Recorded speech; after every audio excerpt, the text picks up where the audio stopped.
Sheikh Faiz bin Ahmed decided to do everything he could to find out what happened to his expensive treasure that had cost him dearly.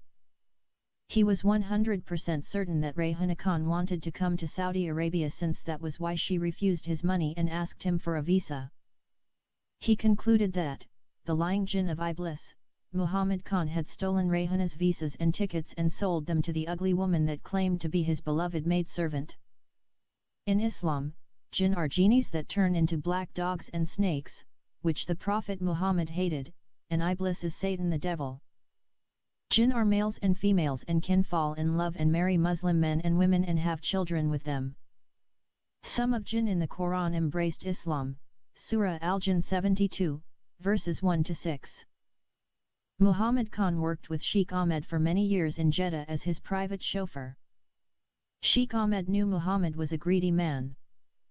He was the kind of man who would sell his wife to another man if he offered him the right price. Sheikh Ahmed decided to go and find Rayhana himself and bring her back with him to Saudi Arabia. He knew the Sudanese boy, Babakir, was more honest than Muhammad. He could use him to find out where his beloved was being kept from him. This time he did not want to be involved with any travel agency. He wanted Babakir to handle all the paperwork and future processing of Rayhana and her daughter's documents. As for the ugly woman, he took her directly from the airport to the prison and accused her of stealing and falsifying documents and impersonating the maidservant he had hired, an accusation if proved true in the local Sharia court of law. The Malayali woman would be returned to her country minus one hand. Sheikh Ahmed flew back to Bombay the following day after he handed the impostor over to house of detention. He did not inform anyone he was coming, deciding to make a surprise visit to Muhammad Tours and Travels. This time, he would not seek the help of the law to get his money back. This time he would follow through in taking matters into his own hands. He would hire a person of the Indian Gondas to avenge what Muhammad had done in switching his beautiful maidservant and sending him an ugly woman. He would obtain the services of the Gondas as a last resort if the greedy man refused to reimburse him all the money he spent out for Rayhana and her daughter's travel arrangements. From the Bombay International Airport, Sheikh Ahmed took a taxi directly to Colaba. He booked a room in the Taj Mahal Hotel and stored his luggage away at once. It was lunchtime when the old Saudi reached Muhammad Tours and Travels. When he arrived, Mr. Muhammad had already been arrested and taken into custody. He found all the employees alone in the office. When he asked about the whereabouts of their boss, none of them were ready to risk their jobs and tell him what had happened earlier to their boss. Ruxana appointed herself in charge of the office but had not moved into her arrested boss' office. She lied to Sheikh Ahmed and told him her boss wasn't feeling well, which was actually the truth, and for that reason he took the day off. Sheikh Ahmed did not believe Ruxana and asked her to telephone him at his home or call him on his cell phone. Ruxana told him she was under strict orders not to disturb him unless an emergency occurred, like in the case of a death. Sheikh Ahmed tried to pick up the phone off the desk and call himself, but she stopped him and reiterated no one should try to contact him either by phone or messenger. Her actions confirmed his suspicions that Muhammad was hiding from him. Sheikh Ahmed left the travel agency determined to carry out his plan to hire thugs to pummel Muhammad to a pulp like yesterday's garbage. He did not know where or how to find Gondas, so he decided to seek the help of the Sudanese boy. He returned to his hotel and waited until evening. He knew that Babakir would return to his hostel as soon as he got off from work at the travel agency. He did not want anyone from the travel agency to know he was recruiting the Sudanese boy after hours for shady purposes. At 7 o'clock in the evening, Sheikh Ahmed took a cab, went to the International Student Hostel, and asked about his Sudanese friend. For 1 year, Babakir al-Awar was acting as a double agent or spy. He spied on his boss and passed along a smorgasbord of information about him to Sheikh Ahmed, and he also supplied some personal information about the old Saudi to his boss. For example, he told his boss about Sheikh Ahmed's Christian wife, Christy, who cheated on him and stole his money and property. He told him about how she kicked Sheikh Ahmed out of his house and then married her Christian boyfriend. Likewise, Babakir told Sheikh Ahmed about his boss' adulterous affair with the married Hindu woman and how he sexually harassed his female employees. Since the information that Babakir passed back and forth from the old Saudi to his boss and from Muhammad to Sheikh Ahmed was mere gossip, none of the two parties was affected by it. That particular day, Sheikh Ahmed took Babakir to a beautiful restaurant, treated him to an excellent meal, and then asked him about the case of Rayhana and why Muhammad was avoiding him. Babakir was scared he might lose his job if he disclosed information his boss would not like revealed. Remembering how a small lie caused his boss to call him a fucking lying dirty Negro and kick him out of the office, Babakir decided he had better create a foolproof story, half truth half lie, better than the last one he concocted.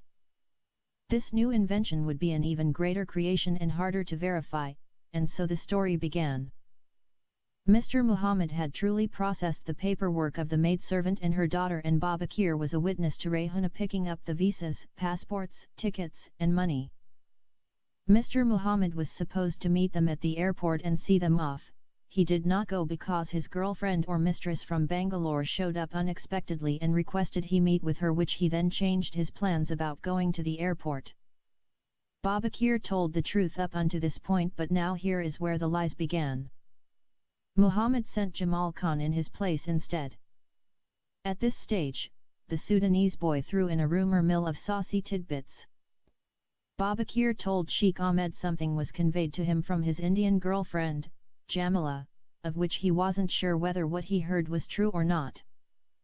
Whether fact or rumor, Babakir claimed during the processing of Rayhana's documents, she developed a strong attachment to one of the male employees in the office, a boy by the name of Jamal Khan.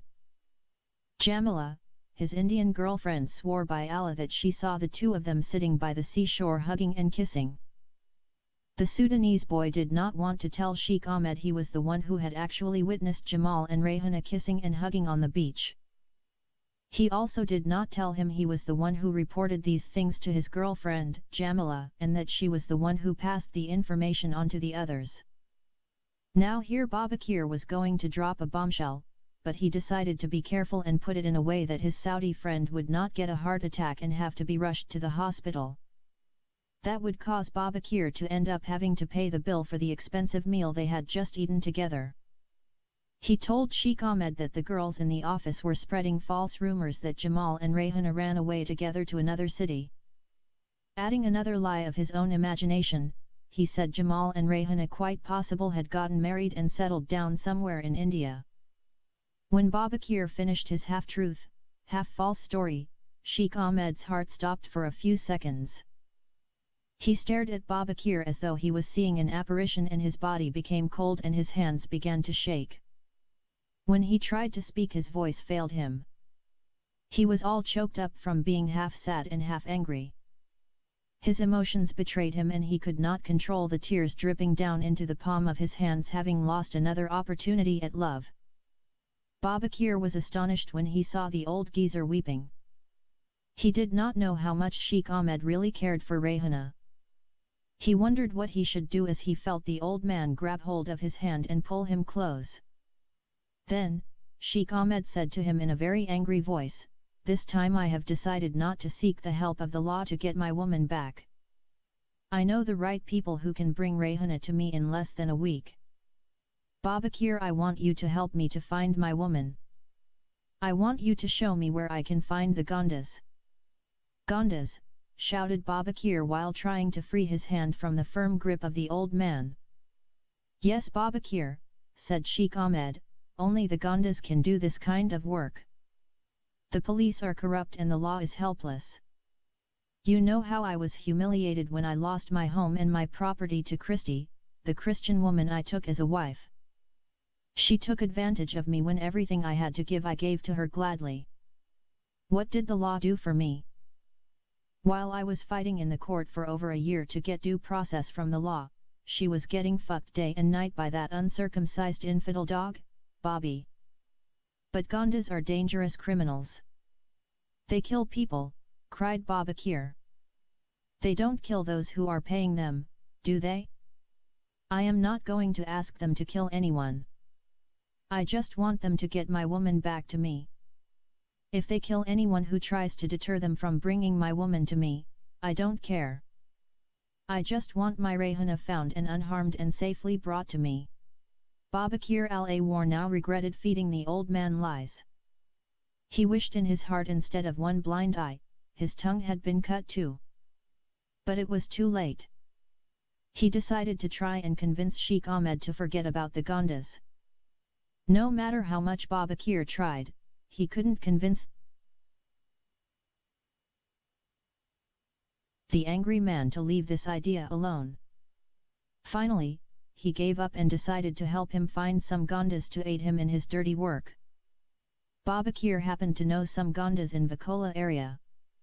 He had come to know about them when a Sudanese student got into some trouble with them. The Sudanese student used to tease his landlady, and once he touched her body in an improper way when she came to collect the rent from him. The Indian woman got so angry that she paid some Gondas to beat him up. The Gondas approached the Sudanese student and tricked him by telling him his brother in Saudi Arabia had sent him some money and clothes. The Sudanese student believed the Gondas and went with them where they told him someone was waiting to deliver the items to him. They lured him away from the main roads and beat him severely. They left him for dead on the side of a dusty, dirty lane. A good Samaritan who happened to pass through the lone pathway rushed the boy to the hospital. The case was reported to the police, but the police did nothing about it. The problem Sudanese students encountered living in that area was that once the Gondas beat you up, you became marked as a never-ending target. Wherever you go, they would come after you until sooner or later you were dead. Some Gondas would consider all your friends and family members enemies too. They were like the Somalis in that once they began to fight with you, then they would fight with you forever. The virtue of forgiveness did not exist in their hearts. So to avoid any further bloodshed, the Sudanese students decided to take the student that had been beaten up and meet with the Gondas. They apologized, begging for forgiveness on their knees, and paid them some ransom money to forget the whole thing. The Gondas accepted the money and the apology, and the problem ended there. The beginning of a beneficial relationship between the students and the Gondas was the result.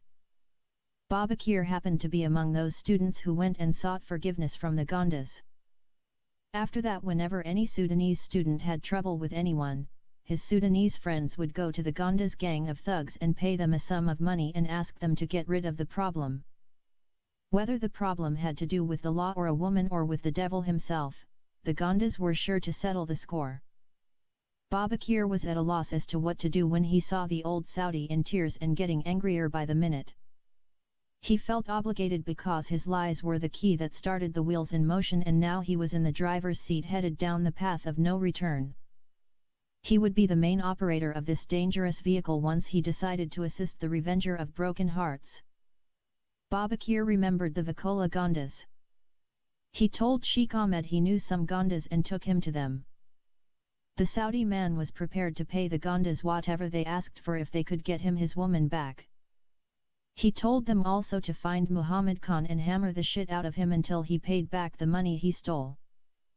Sheikh Ahmed's rage demanded that all the employees of Muhammad Tours and Travels except Babakir be beaten at will. In order to save his ugly girlfriend from being beaten and raped by the ruthless Gondas, Babakir convinced his Saudi friend to take all the employees off the hit list except the real culprit, Jamal Khan, who was suspected of stealing the beloved maidservant and running away with her. It seemed that everyone in Bombay wanted to do harm to Jamal Khan. Before he went to jail, Muhammad hired some cold-blooded Gondas and told them to find Jamal Khan and give him a good beating and deliver him directly to him bound hands and feet. He also sent Jamal's photo to the most popular newspaper outlet in Bombay and requested he be publicized as a wanted thief and rapist. On the following day, everyone in Bombay cut out the article in the newspaper and carried it around with them everywhere they went, hoping to find the most wanted criminal in all of India and get the reward of 10,000 rupees. Muhammad also derived a long list of crimes Jamal was alleged to have committed and lodged a complaint with the police. This set up a citywide search and an all-points bulletin by every police precinct. Sheikh Faiz bin Ahmed, through the help of his Sudanese friend, approached the Vakola Gondas and paid them in advance 10,000 rupees. He promised to give them another 15,000 rupees after they found Jamal and beat him up and snatched the breathtaking beauty from him. The relentless man told the Gondas he could care less if Jamal got killed during the recovery process. While the whole city of Bombay was searching for Jamal Khan, he lay half dead already in police custody. Ironically, it was the safest place for him for the time being. If it came to the knowledge of the Gondas he was in jail, they would either use their contacts inside to kill him or send someone on the outside to murder him. Obviously, for the Gondas, the best place to catch and kill someone was in prison. The Gondas are the most dangerous people in India. They are not just gangsters or criminals. They are more dangerous than the most dreadful Muslim terrorists. Their membership included a combination of corrupt cops and the residue of gangs and thieves who got their start robbing passengers on trains and buses, trucks, and farmland. The former Prime Minister of India, Indira Gandhi, was able to break up this crime syndicate to some extent when she called on the military to occupy the trains to protect innocent citizens. The soldiers were armed to the teeth and prepared to do battle with the highwaymen. They were decimated, and those who survived the all-out warfare sought refuge in the cities, becoming today's Gondas. They modified their tactics and adopted some police methods. Gondas like the police would help get back stolen items or find people that had run away like a wife or a daughter, or offer protection from someone who wanted to kill you. Even if you were indicted on serious criminal charges, the Gondas could ignite fear in the hearts of judges, lawyers, and prosecutors, or bribe them to get you out of jail without a conviction. Gondas specialized in killing police. When the number of the slain police officers reached the highest on record, the government of India adopted new laws to protect police from being completely wiped out. The new law was called Encounter. That law allowed the police to shoot and kill the Gondas whenever they met them face to face. Although that law reduced the number of slain police officers, it created another serious problem, which resulted in the killing of many innocent citizens. The police misused the law of encounter and abused their authority. Many innocent citizens were accused falsely and killed by police as Gondas. Whenever someone wanted to get rid of a person, he could bribe the police to say they were part of Gondas and kill them in an encounter. The police would kill the persons and plant a knife or gun on them, or a sword or axe, and falsely claim they were Gondas. The whole city of Bombay was in search of Jamal Khan for the bounties that had been placed on his head by Muhammad Khan and Sheikh Ahmed. Rehana Khan too was a wanted person, but her photo wasn't published in the newspaper. Wherever she was to be found, she was to be captured and taken away from her kidnapper and handed over to her ransomer and the highest bidder, Sheikh Ahmed. While the nationwide hunt was on for the two lovers, they were dying inside a Bombay prison from the torture pangs inflicted upon them by their extortionists. Luckily, Police Inspector Shankar Acharya by chance came across the daily newspaper and was dumbfounded when he read Mr. Muhammad Khan was offering a huge reward to anyone who would direct the police to the hiding place of his employee, Jamal Khan, who had stolen lakhs of rupees from him and raped and robbed one of his female employees, a girl by the name of Bulbula Sheikh. This news refuted his theory of a terrorist plot and threw a wrench in what was a solved case. He was determined to get to the bottom of this quagmire before he totally discarded this terrorist strategy. Wherefore, he found and interviewed the victim, Bulbula Sheikh. If Jamal Khan had truly raped Bulbula and robbed her of costly jewelry, then he would not be a terrorist. If Jamal did not rape and rob the female employee, then he was a terrorist. These were the two premises of his theory. For him, Jamal Khan was either a rapist or a terrorist, but in no way was he an innocent person. When the long arm of the law and religious fanaticism are combined together into one mind, it became the worst of both worlds and a deadly combination. Bulbula Sheikh became frightened when the police approached her and asked her whether she had been raped and robbed by someone from the travel agency. The police told her they had some information regarding her rape and robbery, but did not mention the name of the alleged rapist and robber. Bulbula was afraid to talk or reveal what had happened to her because she knew that if she would say she had been raped by someone, then the police would take her into custody for further questioning. She heard that any girl voicing any sort of dispute or complaint or involved in some sort of misdeed, the police would take her in for questioning and she would be raped by many cops inside the lockup. She would also put her job in jeopardy and her family in serious trouble. Therefore, she thought the best thing to do was to leave her Allah to avenge the injustice done to her and punish her rapist. By then all the other girls in the office had heard that Bulbula had stayed alone in the office with the boss and had sex with him. There was a strong reason to believe the incident occurred, but when the police came and took Bulbula aside and questioned her, the girls knew why their boss had gotten arrested and hauled away. They concluded that Bulbula filed a complaint with the police and accused the boss of raping her.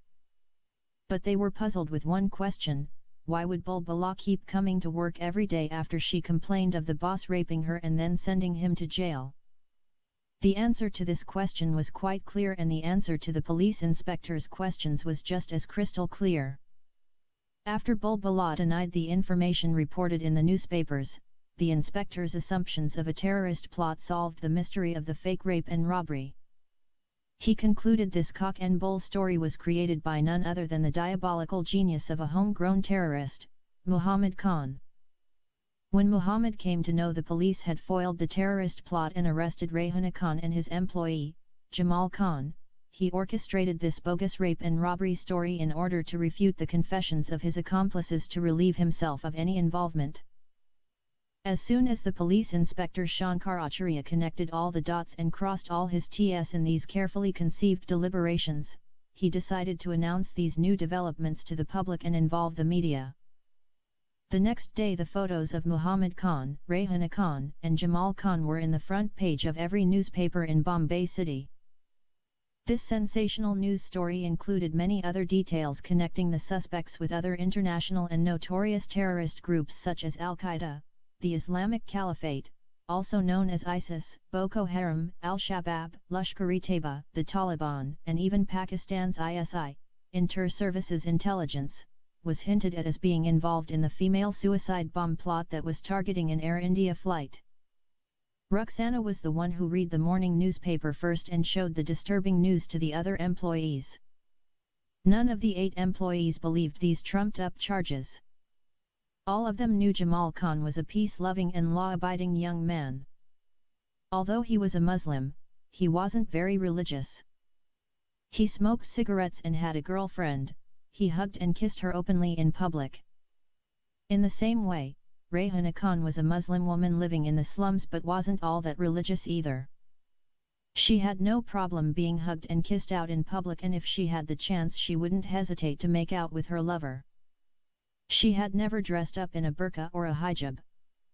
You couldn't tell by the way she dressed if she was a Muslim, Hindu, or Christian. She put on whatever she liked.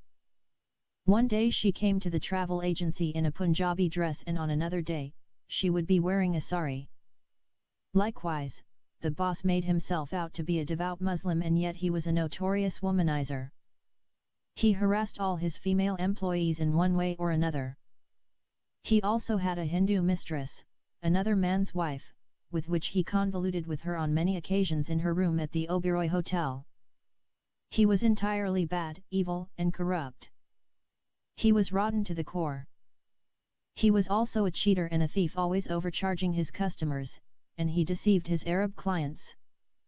He was too busy cheating people to be bothered with spiritual matters, and he certainly could not be bothered with religious lunatics like Lashkar-e-Taiba, Taliban, ISIS, and Al-Qaeda. No one could ever convince his employees that he loved his religion enough to blow up an airplane. They thought, why would he want someone to blow up an airplane? He would not blow himself up even for 72 virgins in heaven when he had more virgins than he could handle right here on earth. His sex drive was greater than the fires of hell. All 8 employees concluded there had to be a gross misunderstanding, or someone just wanted to pin a terrorist conspiracy on innocent Muslims. The breaking news directed the Vakolas Gondas to the hiding place of Jamal Khan and his girlfriend. The Gondas approached Sheikh Ahmed and pretended that they had after much searching unearthed the hiding place of the lovers. They found out from inside sources that the woman, Rehana Khan, and her lover were being kept under police protection because of what appeared to be initially a false news report, and everyone in India was seeking a reward for their capture. Since both of them were in special police custody, there was nothing they could do to get them out. They then demanded the rest of their money. Because of his past experience, the old Saudi was clever to the wiles of crooks and knew the Gondas were trying to swindle him out of his money. He told them to get Rehana out of the jail first and help him smuggle her to Saudi Arabia, and then he would give them the rest of their money. The Gondas then confessed that the news circulating about Rehana Khan and Jamal Khan is that they were accused of terrorism. They said even the Prime Minister of India could not remove a person out of prison that was involved in a terrorist plot. Sheikh Ahmed was still unwilling to pay them. The Gondas then threatened to kill him instead. Following the wise advice of his Sudanese friend, Sheikh Ahmed chose to save his life and paid them the remainder of the money he had promised, which was 15,000 rupees in cash, and thus ended his dealings with them. As soon as the Gondas left, Babakir pulled Sheikh Ahmed aside and showed him the newspaper that carried the photo of his beloved Rehana and the article concerning her involvement in a terrorist plot. What troubled the old Saudi wasn't that his beloved was in jail undergoing unpleasant conditions, but what scared the hell out of him the most was that his name was mentioned in the terrorist plot as clear as day. He was mentioned as a foreign terrorist who was a member of Al-Qaeda, who supplied visas, tickets, money, and other needed materials and explosives to the female suicide bomber, Rehana Khan. It also revealed in the article that he was the one who paid over $1 million rupees to the Muhammad Tours and Travels and convinced its owner and another male employee to process the travel papers of the young female suicide bomber. When he read these details and false charges against him, Sheikh Faiz bin Ahmed wished that the earth would have opened up and swallowed him whole, and then regurgitated him back in his homeland of Saudi Arabia, where he would be protected by his countrymen. At that critical moment he hated Rehana and hated the very day he met her in Kolaba. He also cursed Muhammad Khan and cursed every Muslim Indian he ever knew in his whole life.